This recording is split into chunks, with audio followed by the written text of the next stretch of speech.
Tonight is a yahrzeit shiur dedicated to the 5th yahrzeit of my father of blessed memory, Reb Gershon Ber, Reb Simon, who passed away on the 20th day of the month of Iyar.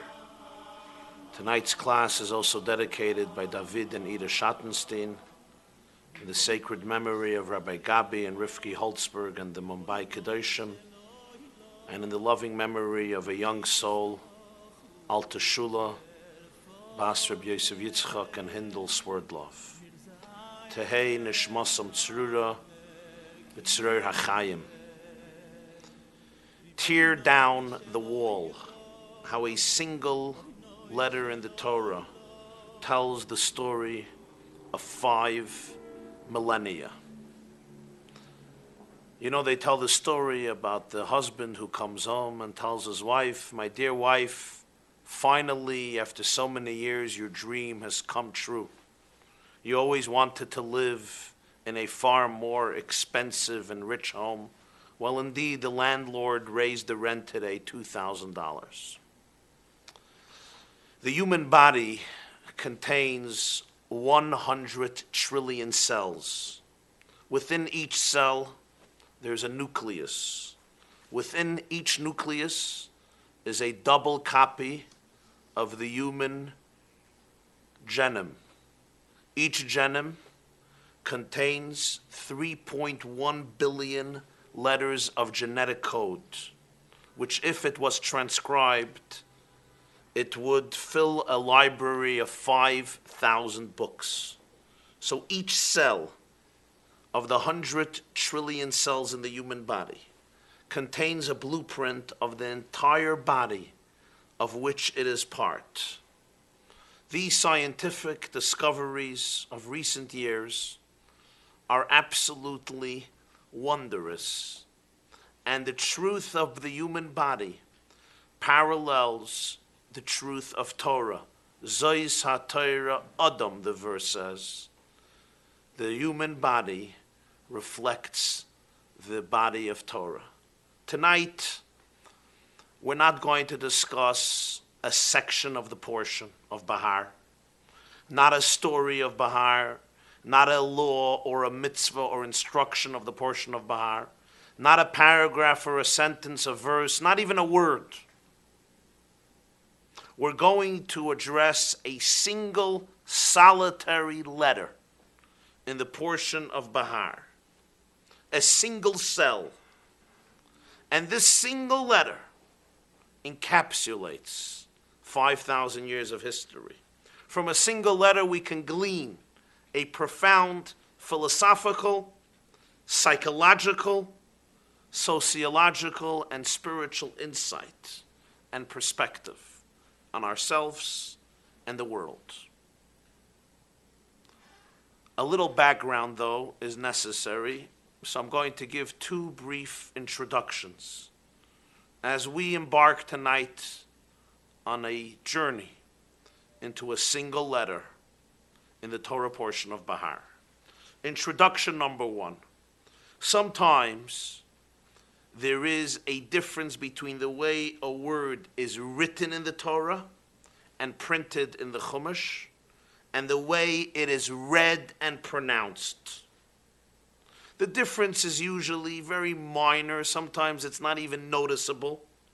The textual spelling is called the ksiv, which in Hebrew means the written text, the way it is written.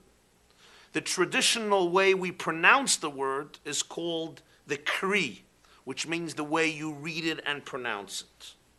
Every letter and word in the Torah is meticulous, dictated to Moses by God. So these differences between the way a word is written and the way it's read and verbally articulated is not a typo. It's not some error. These are two ways to present the same word. It's like God telling us, write it like this, but read it like this. And the significance is always profound. Yet in this week's portion, Behar, we discover something shocking. The kri and the ksiv, the way the word is read versus the way the word is written, are not only different. They don't only have two separate meanings.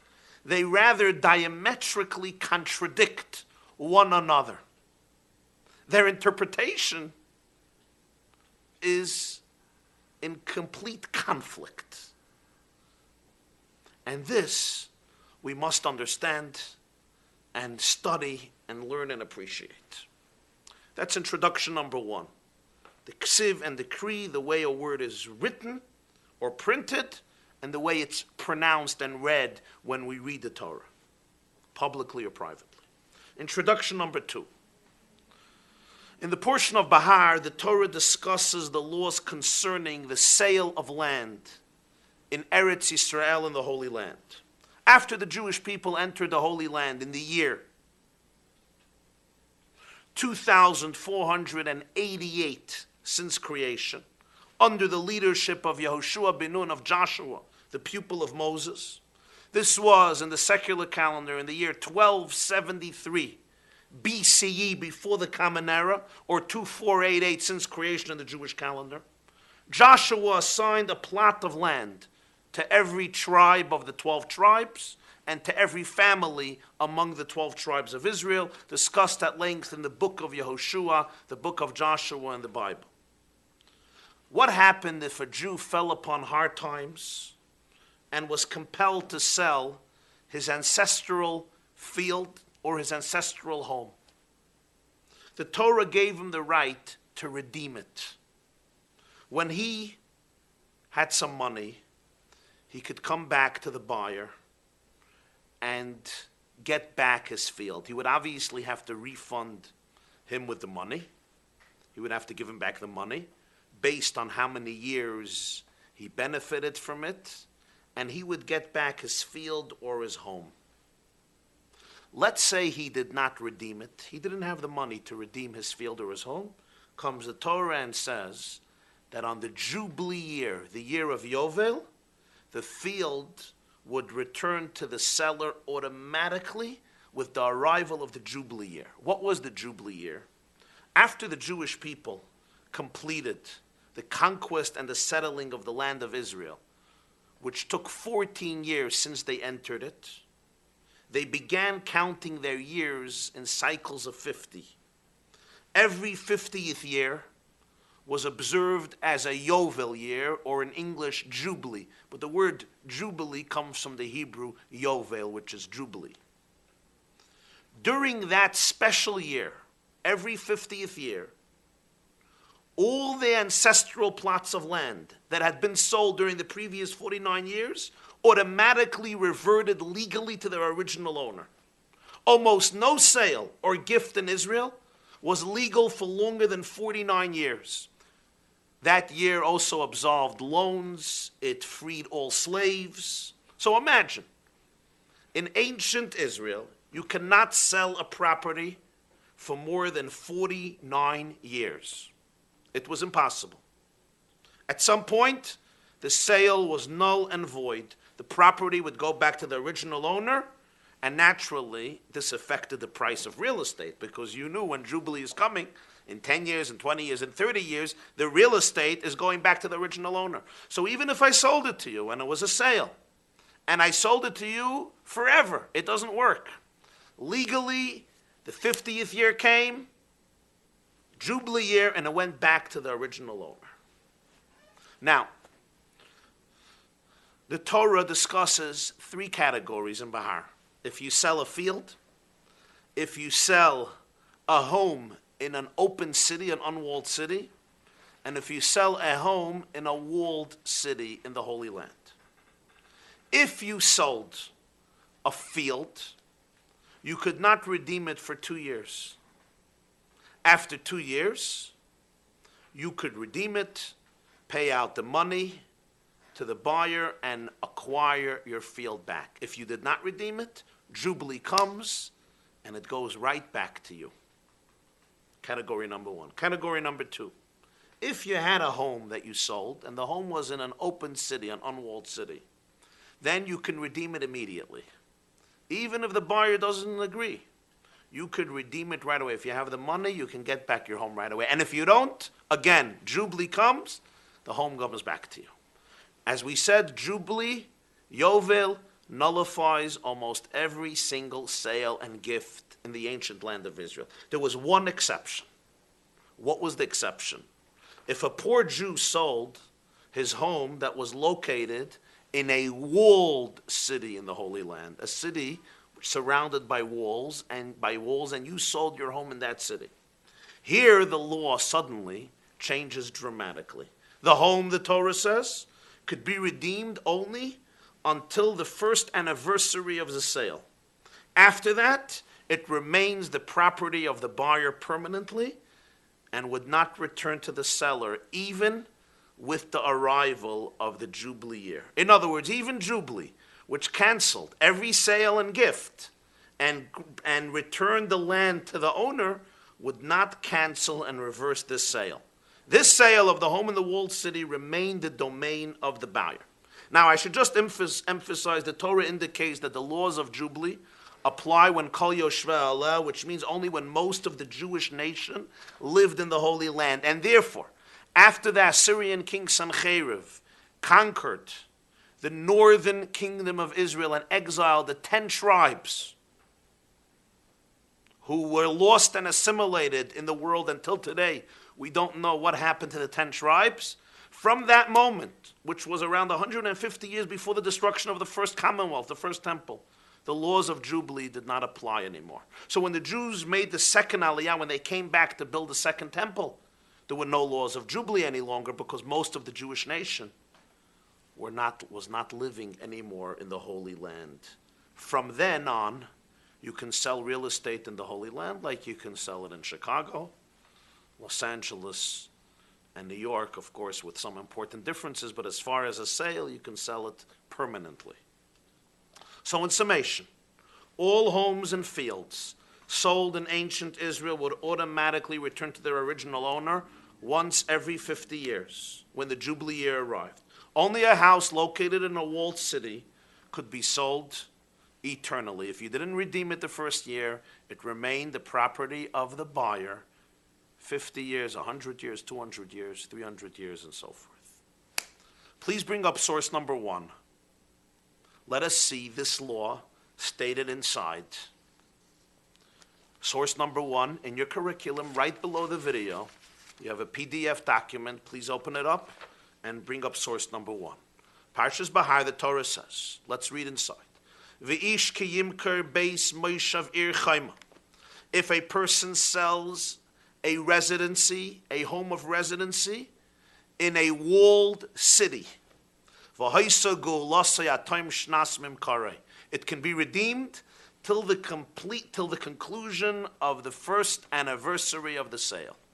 Yamim tiyagolase. It can be redeemed over the course of 1 year. And what happened if the home was not redeemed from the buyer until a full year is complete? V'kam habayis asher be'ir asher loy chayma. the home, which is located in a walled city, in a city that has a wall, v'kam should go, latzmisus, permanently, lakaina oisai, to the one who bought it, l'doiraisav, for generations, lo yetze by Yovel. It does not go out during the year of Yovel, during the year of Jubilee Year.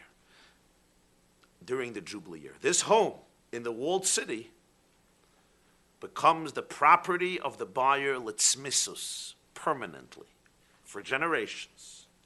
And the Torah continues, Uvote hachatzerim asher ein lehem chaymas aviv. But if you sold the homes in open cities, which don't have walls around them, it's an unwalled city, then als Behar it's yichashev. Then legally it has the same status like a field. Geula tiyaloi, it can be redeemed, by Yovel yetze, but it will go out from the buyer and return back to the seller in the year of Yovel, the year of Jubilee. Comes Rashi and tells us in source number 2, Beis Moshav Ir Chayma, and Rashi takes this from the Torah's Kayanim and from the Talmud, Bayis b'toich ir hamokefes chayma mimois Yehishua benun. What does it mean, a walled city? Who built the wall? Rashi says, if it's a home in a city that was encircled by a wall from the days of Joshua the son of Nun, Joshua the leader who, as I said, brought the Jewish people into the Holy Land after Moses' passing. If from those days this city had a wall, and you sold a home in such a city that had a wall at the times of Joshua, and then you did not redeem it during the first year, it remains in the property of the buyer for good. Everything seems clear. Now, here in this verse, we discover the stunning and shocking discrepancy between the kri and the ksiv, between the way one word is transcribed in the Torah, the way it's written, and the way it's read and pronounced. It sounds the same, but when you read it, it's a completely different word which has a different meaning. And I'm going to ask you to go back to source number 1 and bring up the second paragraph in source number 1. If you don't redeem the house during the first year, take a look with me, take a look into the verse. V'kam habayis asher be'ir asher loy chayma. Okay, the word loy is written in the Torah, lamed aleph, loy. It's pronounced lamed vav. It sounds the same, loy, loy. But when you see it, this is loy with an aleph, and this is loy with a vav. And it has two very different meanings, actually opposite meanings. Loy with an aleph means not. That's what it means. Loy with a vav means has. So loy with a vav means has. Loy with an aleph means has not. Does not have. So although there is no verbal or audible difference between loy with an aleph and loy with a vav, they mean two opposite things. Loy means it's his, it has, he has. And loy with an aleph, as I said, means it has not. In this verse, look, it's written loy with an aleph. That's how it's written. Asher loy chayma. Which means a house in a city without a wall. A house in the city with loy chayma, which does not have a wall. That's how it's written. But in the oral tradition, we're told that that's not how you have to read it. You have to read it as loy with a vav, which means a house in a city, asher loy chayma, which has a wall. Asher loy chayma, to it there is a wall. Not asher loy chayma with an aleph, it doesn't have a wall. In other words, if we examine the verse the way it's written, it's telling us that the sale of a house in a city without a wall is an eternal transaction. Look. V'kam habayis hashabir asher loy chayma, loy with an aleph, litzmisus l'kay noisel dereisel le'etzer b'yovel. The house that's in a city that doesn't have a wall belongs eternally to the buyer, and Yovel does not change that. Yovel does not cancel it. Now, if we examine the verse the way it's pronounced, the way it's read, it's telling us the exact opposite law. Go back. V'kam habayis hashabir asher loy chayma litzmisus. If you sell a home that's in a city, asher loy chayma, which does have a wall, then the city, then the house becomes the eternal property of the buyer. And it does not leave the buyer during the year of Jubilee. Now, which one is correct? Which one is right? It's not a question which one is right. The way it's written is, of course, not to be taken into account practically. How do I know? Because the Torah clearly states in the next verse that homes in open cities do get returned during the Jubilee year. Look at the third paragraph. Batei hachatzeir masher ein lehem chayma.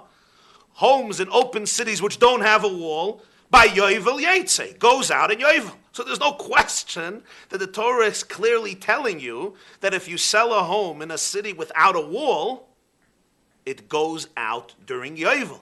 It's only if you sell a city, if you sell a home in a city with a wall, that it doesn't go out in Yovel. So I ask you a question. Why in the world would the Torah choose to transcribe the word in a way which undermines the entire theme and meaning of the verse? Why is the Torah confusing us so profoundly and telling us, when we read the verse, that homes in unwalled cities are the ones which override the power of Jubilee? Why doesn't the Torah just say it with a lamed vav? So it's not just the Torah writes it one way, we pronounce it a different way, and it has two different meanings. Here the two meanings are diametrically opposed and absolutely confusing.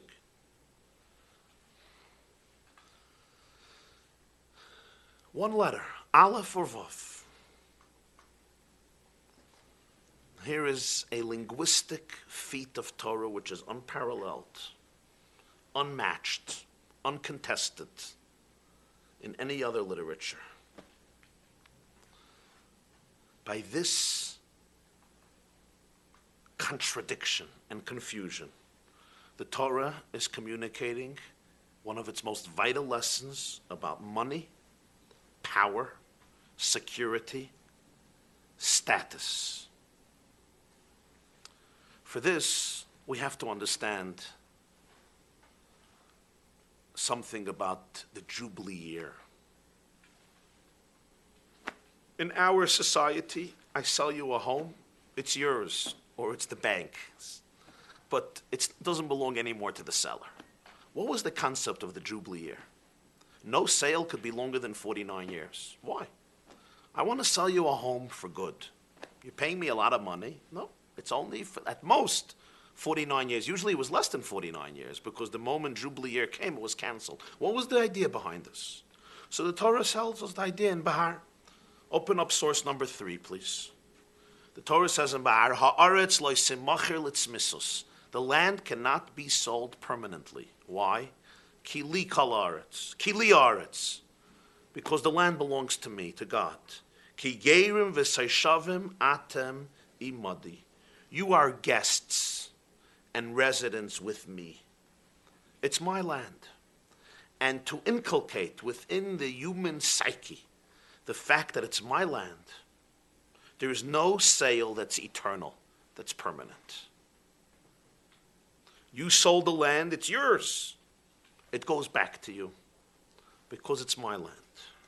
In other words, the Torah is teaching us one lesson. None of us really own anything. The world doesn't belong to us. And once in 50 years in ancient Israel, the people of Israel were reminded that the acquisitions of the poor, the acquisitions of the rich, and the poverty of the poor was not a natural birthright. God did not sign a contract of entitlement with certain individuals who somehow may feel that they are entitled to richness and ownership. Acquisition, just like life itself, was a gift, a temporary gift, to be used properly, to be enjoyed happily, but not allowing us to grow pompous and arrogant with our temporary ownership and success. This is not an easy concept for people to accept. One of the most difficult things for a human being to accept is his or her vulnerability. The fact that our existence is fragile. The fact that material reality is so impermanent, so transient. Often, we think to ourselves, it can't be the case. For 49 years, I worked hard. I was schwitzing, I was draying, I was wheeling, I was dealing, I was working hard in order to be successful and acquire tremendous amounts of physical property and real estate. Ich habe gekauft und verkauft, I bought and I sold, I invested. In modern lingo, I created portfolios for myself. I have shares in 20 different stocks and mutual funds. I own 3 homes. I own a home in Florida. I own a home in New York. I even own a home in France. Each one is worth between $1 and $6 million. 10 Jewish organizations, all the way from Chabad to the UJA Federation, and more right and more left are hounding on me to be their guests of honor at the upcoming dinner because of what I can bring to the table. So tell me, ich bin nicht kein Feinschmecker. Tell me this is all worthless. I'm not an owner, I own nothing. You're going to tell me that all of this is absolutely insignificant and inconsequential. Look at what I accomplished, look at what I own. But every so often, history brings along a Yovel, a Jubilee Year. History brings along a reality which reminds us that we work hard and sometimes we're, thank God, successful and prosperous, but we don't really own anything. We don't really control anything. Everything is transient, from life itself to all the resources we generate in life. As King Solomon put it in his book of Ecclesiastes in careless, Hakel hevel, hevel avolim amar shleima hakel hevel. Vanity of vanities, all is vanity. And it's usually about once in 50 years when Jubilee arrives and hits many of us like a tsunami with utter surprise. Something happens in the world which makes us discover the truth that kili haaretz, that the whole world belongs to me, belongs to God. The world doesn't belong to Chrysler. The world doesn't belong to GM. The world doesn't belong to Goldman Sachs. Kili haaretz. The world is mine. Modern technology is so powerful, and suddenly there's an eruption of a volcanic mountain in Iceland, and in a single day, 17,000 flights are canceled. And millions of people are stranded for a week. Since the 1800s, they didn't have this eruption. Suddenly, there's an eruption. Kili haaretz, the world is mine. But this is very hard for many to accept. Some of us, graduates of Ivy League universities, ambitious entrepreneurs, great minds, feel that we can outsmart the dynamics of Yovel. We can outsmart the system of Jubilee. Sure, Jubilee overrides all sales, but I will take the road less traveled. I will acquire property that Yovel will not destroy. You're telling me that Yovel is symbolic of a truth, that every 50 years or so in life, it could be less, it could be more, something happens which demonstrates kili haaretz. You don't have control over your money. You don't have control over your property. You don't have control over your buildings. It looked perfectly yesterday, but today things change. But I can acquire property in walled cities. And in walled cities, there's no Jubilee. There's no Yovel. I will create things that will remain mine forever. I will make investments. I will make decisions. I will buy property. 50 years can go by. 70 years can go by. Generations can go by. And my legacy, my name will still be attached to it. Jubilee will not be able to override this. I will navigate the system cleverly. I am wise enough to figure out a way through which the cycles of Jubilee will skip me over. Has this not been one of the most powerful ambitions of individuals, of nations, of civilizations during the last 5,000 years, to construct homes and empires and walled cities which would, they hoped, prove not vulnerable and more powerful than the laws of Yovel? They will build civilizations which will outsmart Yovel. They will prove once and for all that it's not Kili Aretz, it's my world, it's God's world. But rather it's our world, or the human being's world. I will build a company which will never falter.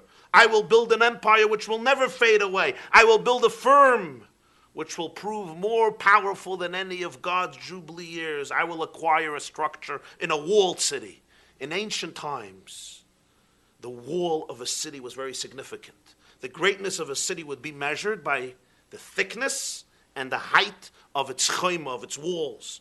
The walls provided safety. The walls provided protection from enemies. The walls allowed their inhabitants to go to sleep in confidence and peace. The walls protected my property, my home, and my family. So there were the empires who felt, we will build walls. And with these walls, Yovel Jubilee will not be able to take our homes, our empires, our structures away. But alas, the truth of Yovel has proven more mighty yet again. These walls have also crumbled. The great markets have also crashed. The great mighty dollar also lost its value. The economy was hit by a major recession. And suddenly we discover that there's no eternal walls. There are no real walls which can withstand the laws of Jubilee. And all of history testifies how many empires have there been who have seen themselves as invincible, as unbreachable, as unbreakable. They were certain that they had an ability to create power that will transcend the laws of Jubilee. They will be not vulnerable to this truth of mortality. Egypt, Assyria, Persia, Greece, Rome, all laid claim to immortality. Communism and the Third Reich promised that they are here to stay, and yet they're all gone. You can read about some of them in Wikipedia. And some of them did not even make it into the history books. Why? Kili haaretz. Nothing and nobody can outsmart Yovel. It may take 10 years.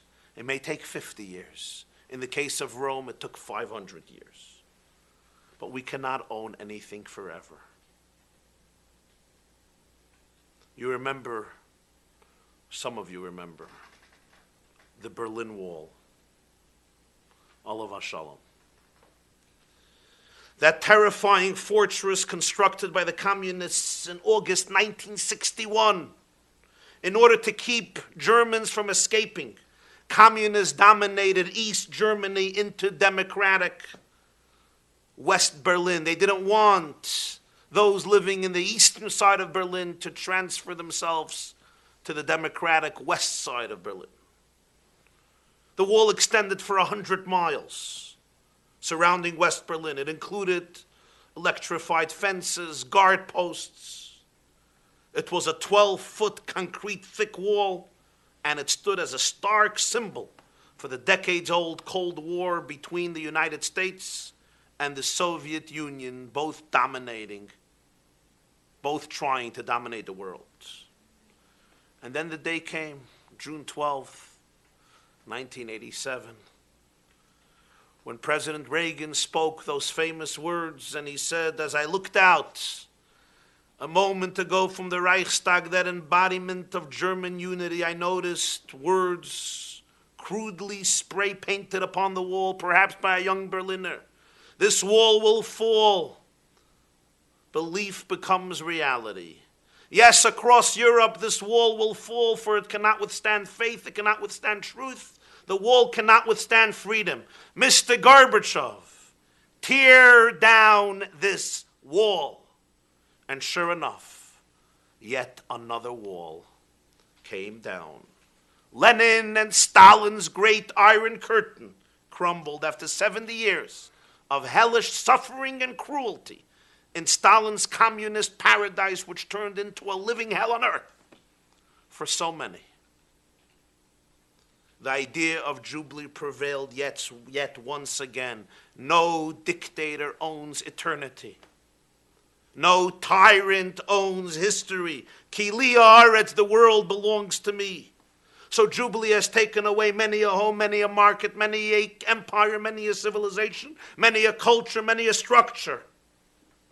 The recession in our times affected even the most clever among us, who did everything right and perfect and calculated their savings 30, 40, 50 years in advance and invested millions of dollars with the best and the brightest, and woke up one morning and saw it was all gone, because ours is a window world, not a Mac world. We're now left with one major question. What then is the walled city that the Torah speaks about, which Jubilee does not cancel? What then is the home in a city surrounded by a wall that can be sold for eternity, that the buyer will not lose after Yovel? Is anything guaranteed? Is anything secure? Is anything eternal in this world? Is there such a thing? If we establish that Yovel touches everything, and even the great walls of empires and civilizations never offered the real protection, and ultimately that wall came down in one form or another, is there anything that's eternal? Is there anything that will not be canceled out during the Jubilee year? And the answer lies in a solitary letter, in that inexplicable Aleph. The secret of the wall, that wall which will prove stronger than Yovel, is that, and please go back to source number 1, the second paragraph. Bring up the second paragraph. Source number 1. The secret of the wall which will prove stronger than Yovel is, go back, v'kama bayis asher be'ir asher loy chayma litzmisus. It's that this is a home in a city which is loy chayma with an aleph. There's no wall there. It doesn't look like a wall. When you see the words black and white, ksiv, it shouts, there's no wall. This is a defenseless home. There is no hope. There's no protection here. There's no safety. Loy chayma. This is a home. It's a beautiful home in a beautiful city, but there's loy chayma, there's no wall. Look how it's read. Look how it's written. Black and white. What's conspicuous, what's manifested is loy chayma, there's no wall. But when you read into it, kri, the way we articulate it, the way we pronounce it, the way we teach it to our students, to ourselves, to our children, the way we read it and look into it deeper, you discover that this wall, which doesn't look like a wall, this loy chayma with an aleph, is really loy with a vav. Not only it's a wall, it's the only wall. It's the only perpetual constant. It's the only human hope for eternity. What is this wall, which looks not like a wall, but which is really the only eternal and timeless wall, which guarantees that the home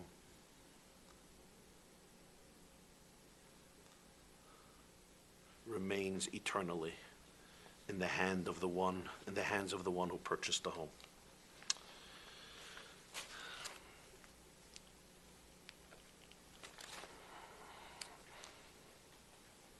So let us now see how the literal interpretation and the symbolic, spiritual, historical interpretation are so deeply connected. Open up source number 4. Rashi, the great biblical commentator, is perturbed by the loy and the loy. Is it loy with an aleph or loy with a vav? Obviously it's loy with a vav. It's a home in a walled city, not a home in an unwalled city. So why does it say loy with an aleph? This has been the great question tonight. Rashi tells us. And Rashi again takes this from Teres Koyanim and from the Gemara in Erkin, Talmud Tractate Erkin, Daf Lamed Beis. Zokt Rashi, source number 4, Asher loy chayma loy karinon. It's written with an aleph, but it has to be read with a vav. For those who are listening and you can't see, again, loy and loy sound the same. There's no audible difference, but when you see it, loy is an aleph, loy is a vav. Loy karinon, you have to read it with a vav. Amru Razal, our sages explain, Afal Pishain Loy Achshav, Hoyel V'Hoysa Loy Kaidem L'chein. With the loy, with an aleph, the Torah is teaching us a new law.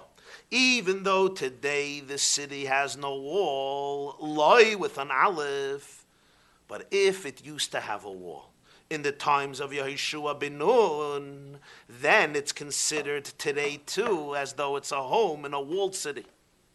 If the Torah would have just written loy with a vav, you would think it has to be a home in a city that is presently surrounded by a wall. But what if this city had a wall 100 years ago or 500 years ago? Today it doesn't have a wall any longer. It has the status of a home in an open, unwalled city, which goes out on Yovel, goes back to the original seller on Yovel. Comes the Torah and says, Asher loy chayim, it doesn't have a wall, but it used to have a wall. And since it used to have a wall in the times of Yehoshua ben Nun, even though afterwards the wall fell or was demolished, till today it has that status of a wall. That's the literal interpretation why the Torah says loy. It's still a little strange, because literally loy chayma means it doesn't have a wall. But really it doesn't mean it doesn't have a wall. It means now it doesn't have a wall, but it used to have a wall. The Torah could have just said a home in a city that has a wall or had a wall. But this paradox, loy and loy, Rashi explains it literally. Now, based on this, let's go to the deeper explanation. Yehoshua is the man in whose day these cities had to have walls. As we said before, if the city had a wall from the days of Joshua, it's considered a walled city. Who was Joshua? Joshua was the man who succeeded Moses. He was the student who received the entire Torah directly from Moses, became the leader, anointed and appointed by Moshe, and he transmitted it to the people. He brought the Jewish nation to the Holy Land. He halachically endowed the land with holiness. The land of Israel is sacred. It's sacred soil. Who sanctified the land? Yehoshua ben Nun. Yes, there's a big argument in Gemara and Erkin if kitchel is shaita or kitchel asid love, which means if the holiness only remained till the destruction of the first Commonwealth, or it is eternal. A big debate in Gemara and Erkin. But Joshua was the first one to endow the land with holiness. His walls, the walls of his cities, that he conquered, that he settled, that he endowed with holiness, weren't just physical walls.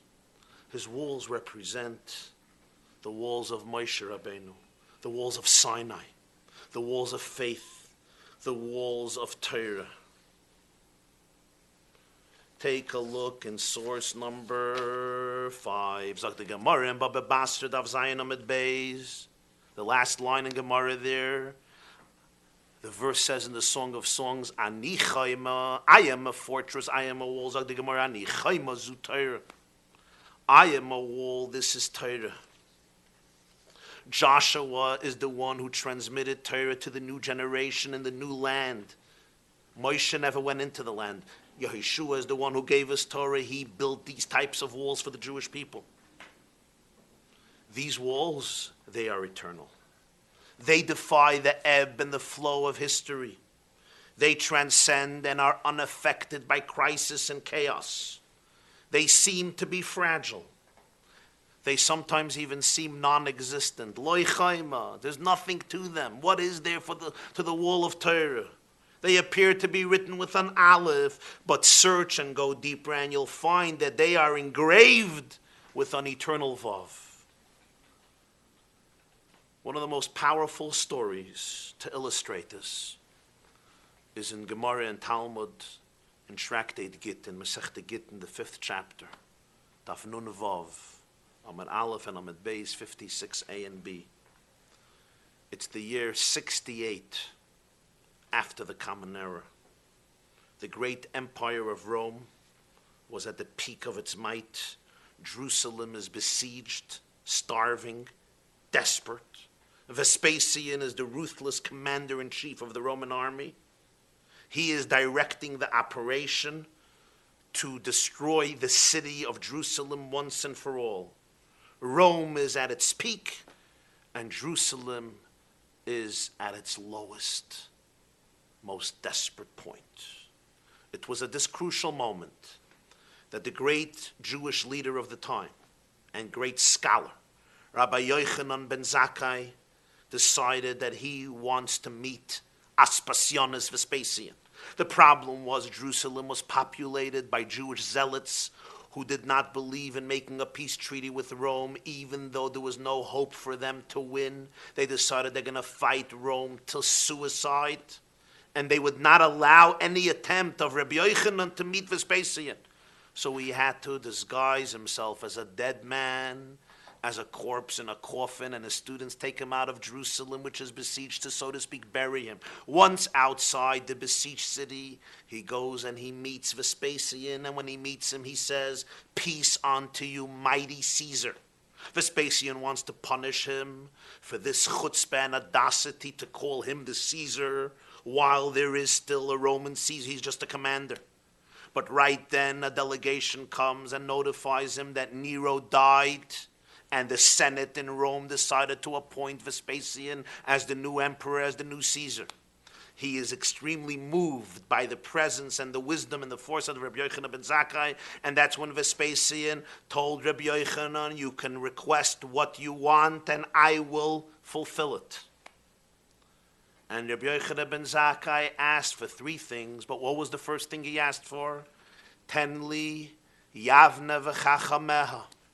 I ask you to spare for me the city of Yavne and its sages. You're going to destroy Jerusalem. You're going to burn the holy temple. You're going to put an end to Jewish sovereignty, political and military independence. You will crush the Jewish resistance. I ask of you, Tenli Yavne v'chachameh. Yavne was the city of the yeshivas. That's where the students would sit and study Torah, teach Torah, communicate Torah, and apply Torah. Spare me Yavne and its sages. Don't destroy the central nervous system of the academies of learning in the Jewish world. Vespasian agreed. He went on to destroy Jerusalem, to burn the temple, to decimate the Jewish commonwealth, political sovereignty. Countless Jews were taken as slaves, and countless others were murdered. He spared Yavne, the center of Jewish learning. And Yavne continued to be populated by any student who wished to learn and study Torah. The Talmud says Rabbi Yochanan was criticized by some of his own rabbinic colleagues, Rabbi Yosef, Rabbi Akiva. Why didn't he ask for the temple? Why didn't he tell Vespasian, spare the Beis HaMikdash, spare Jerusalem, leave us alone, go back to Rome? Why did he ask for Yavne? He could have saved the capital city. He could have had Rome spare Jerusalem and its walls. Instead, he opted for a yeshiva, for Yavne. Meishav Chachamim Acher, they said about him. God sometimes turns around the minds of the sages backwards. But let us for a moment analyze the scene, contrast the 2 people. Rabbi Yochanan is an elderly rabbi persecuted by his own brethren who didn't want to let him leave Jerusalem. His beautiful, majestic, walled city is about to be destroyed. His colleagues about to be murdered. He was a victim, he was a refugee. Vespasian, on the other hand, is the new emperor of Rome, the all-powerful superpower of the time. Vespasian says, Rabbi, what do you want? What do you want? And the rabbi says, Ten li yavna v'chachama. Let the yeshiva remain. Give me the building, give me the yeshiva. Rabbi Yochanan ben Zakkai knew something that Vespasian could not know. Rabbi Yochanan ben Zakkai knew the secret of one letter, of a single solitary letter in Leviticus in the portion of Behar. Which letter? The Aleph, Loi Chayma, the wall which does not appear like a wall, the wall which seems worthless, non-existent, insignificant.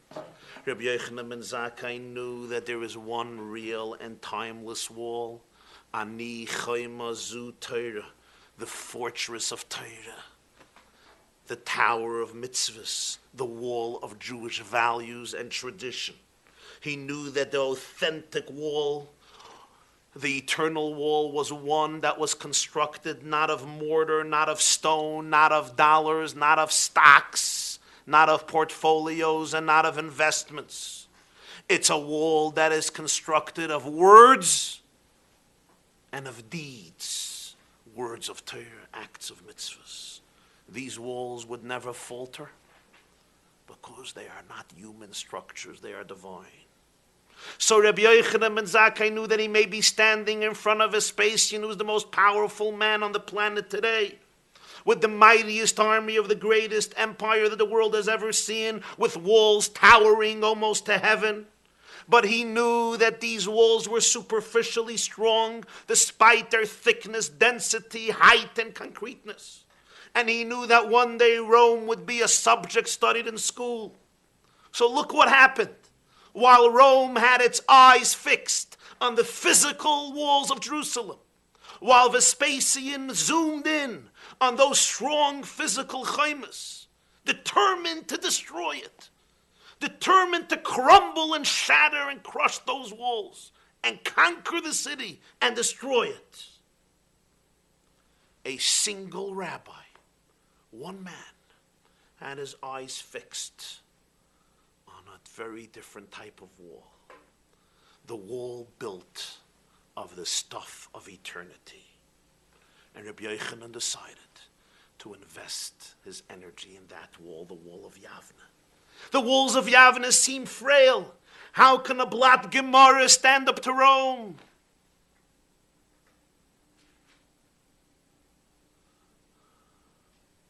But Rabbi Yochanan knew the Loi Chayma with an Aleph is the Loi Chayma. Mesechtes Vachim and Menachos, Mesechtes Chulin and Pcheiris, Shabbos Erev and Psachim, Yevamis Ksuvas and Adorim. Tractates built of words, of thoughts, of ideas, of values, Torah mitzvahs. They're going to stand up to Vespasian's walls. They're going to stand up to history. Rome is history. Rabbi Yochanan looked at the Loi Chayma with an Aleph, and he turned to Vespasian, who must have thought in his mind, Nebuch, an Alte Yid, wants his little yeshiva. And he didn't realize that by giving Rabbi Yochanan Yavne, he was writing his own death sentence.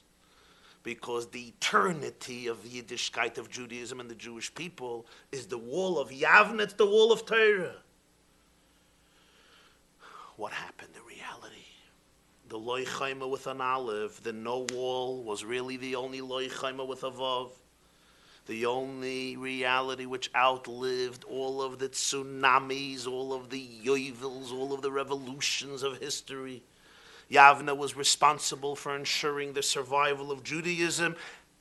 And today, you and I are here studying that wall, that Loi Chayma, because of Rabbi Yochanan ben Zakkai's vision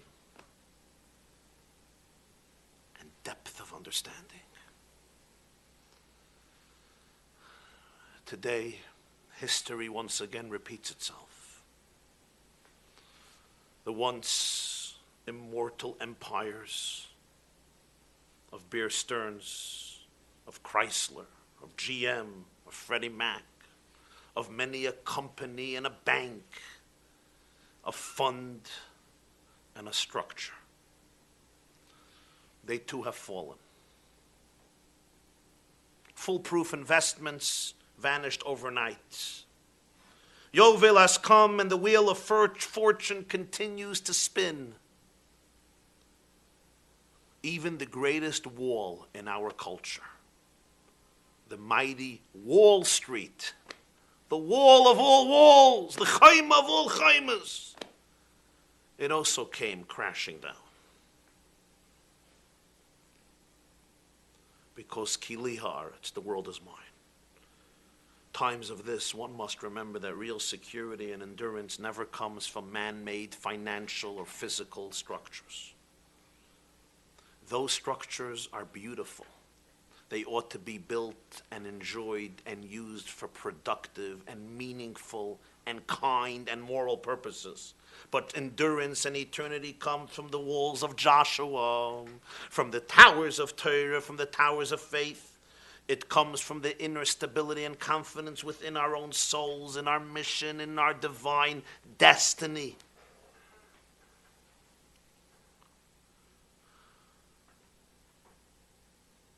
There was one lesson I learned from my late father, Zechrona Livracha. He was a real man of the world, a journalist par excellence for close to 50 years.